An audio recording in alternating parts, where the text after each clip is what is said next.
Five tips on how you can film the first dance. 5 tips on how you can film the first dance. These tips are usually going to be for one-person shooter. So if you have a partner, even better to execute these shots. But it's going to be mainly for one-person shooter. So it's like alone, solo, however you want to call it, one-man band. So 5 tips on how you can film the first dance of a wedding. Okay, 5 tips.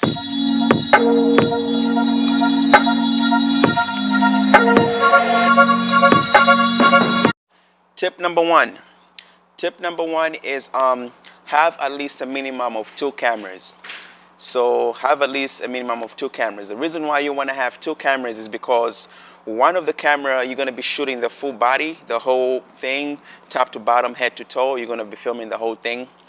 And then the other camera you're going to be shooting waist up. So have at least 2 cameras. But the more cameras you have, the better, because you can have like different angles if you have more cameras.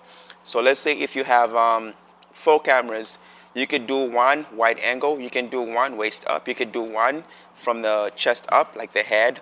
You can do one maybe from the ceiling or maybe from the ground up. So see, the more cameras you have, the more angles you can get, and the way better, because you can switch from, because the same thing, like you can watch a dance. A dance is going to look different from any angle, from every angle that you shoot it from. That's how things are. Like everything is perspective. Like the way you see something is different from different angles. Let's say we're in a hotel, right? Me and you are both in a hotel, right? And the hotel is 100 stories, right? So a person who's on the 10th floor is going to have a different view from a person who's on the 100th floor. So, you know, it's going to be different views. It's going to be the same dance that they're going to be both looking at the same view, but perspective is going to be different. You know what I'm saying? So that's why I'm saying, if the more cameras you have, the more perspectives you're going to have for the first dance. So yeah, so that's why you need, the more cameras you have, the better. That's all I'm saying. You need to have, that's tip number one. You need to have more than one camera, okay? There you go. But if you're just starting out, that's fine. If you're starting out, I respect that. You can have just one camera, that's fine. But the more cameras you have, the better. Tip number 2 is always face the waist up camera to where the most lights are. So that way you can create that bokeh effect. So that's tip number 2. Very easy and quick, but it's very important that you do this. A lot of people are not going to know to do this, but I'm telling you, it's important if you have the camera that's waist up to face where most of the lighting is in that reception. So have the camera that's waist up face to where most of the lighting is, and you're going to create that bokeh effect, other than just facing to it. You can have the same waist up, beautiful, but if you have no lights in the background, you're not going to have that bokeh effect. You're not going to have the depth of field, you know. So so have the camera that's waist up facing to where most of the lights are, okay? And it's going to look beautiful. It's going to look beautiful, because if you zoom, the more you zoom into and there's lights in the background, it's going to look beautiful. So that's tip number 2. Very quick, but very effective and very powerful and very creative, and it's very helpful. So I found out the hard way, but I'm letting you know, so that way in case you don't do this in your first dance shoot, so you know, you can start doing this. So have the camera that's waist up or chest up or whatever, that's the telephoto going close up. Have that camera facing where most of the lights are in the reception, okay? That was tip number 2. Tip number 3 is position the cameras out of each other's sight and frame. So just frame the cameras out of each other's sight. So if you have, like, this camera is facing me, have another camera that's also facing me, not behind me or somewhere here, so that one can see it. Have it out of sight. Have the cameras out of sight of each other. So that's very simple, but some people don't do this.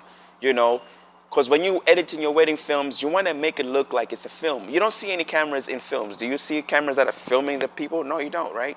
Unless the film was meant to be like that, you know. So, but you don't see the other cameras. So that way you just into the movie, into the film. So have the cameras out of sight of each other. Such a simple thing to do, but people forget to do this. So that's tip number 3.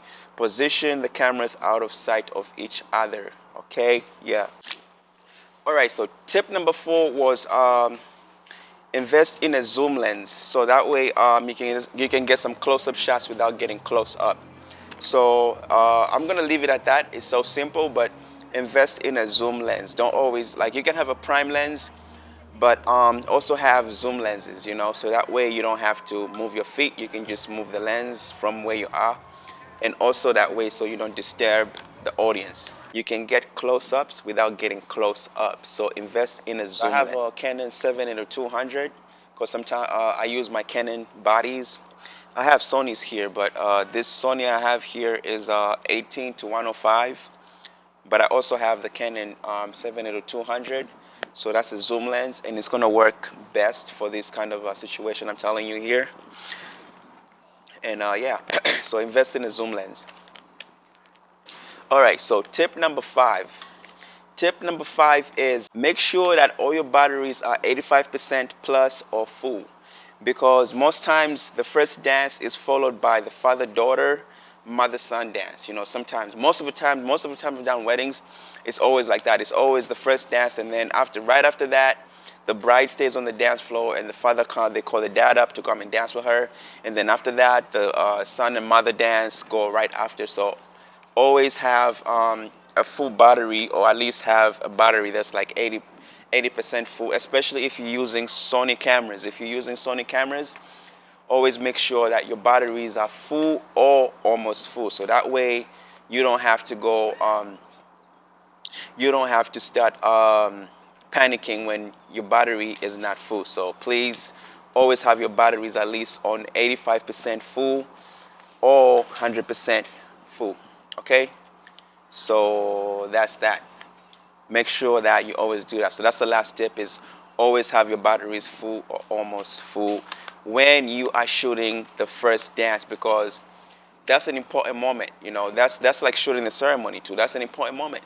When your batteries die, you know, you don't want to be there when your batteries die. I always tell this to my second shooter, to my assistant. I always tell them this, like, dude, when you shooting, like, always watch your battery level, especially when you're shooting with Sonys. I have my assistant, she always I'm always looking at the camera to see the battery level, because sometimes she forgets to change the batteries when when she's shooting like the first dance or the cake cutting and stuff like that. And she starts coming to me, oh, the batteries is dead, the battery is dead, while the event is going on. So you want to avoid such things. So just have at least the batteries almost full, or in my case with Sony batteries, I always have at least 2 batteries, extra batteries in my pockets, just in case the one that I'm with runs out, and I can just easily access my pocket and switch up the batteries. So do that in advance. Always prepare at least batteries to put in your camera in case it dies. You know, because you are shooting an important moment of the wedding. It's the first dance. It's so important. You know, it's not like you're just shooting the Cupid Shuffle. You're not doing a Cupid Shuffle or any of these other electric slide or any of these dances where everybody's dancing. No, that's not.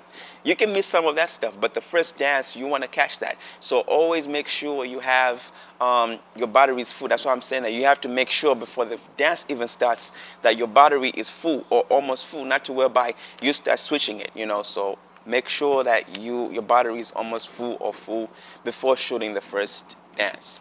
So those are the tips on filming the first dance when you're by yourself, or when you're with a second shooter, or when you're with an assistant. But if you are with a second shooter, it can be a kind of a different strategy, but it's kind of the same thing. You know, just have one person shoot the whole wide angle and have another person shoot waist up, and then you know, like I say, the more cameras the better. You can have So if you have more cameras, you can have one just from right here going up, from the chest up and waist up, and then the full body. So always make sure you have multiple cameras. The more cameras you have, the better. Thank you for watching. It's Francis with Wedding Videography Tips. Please subscribe to my channel. I would really appreciate it, and thank you for watching. Until the next video.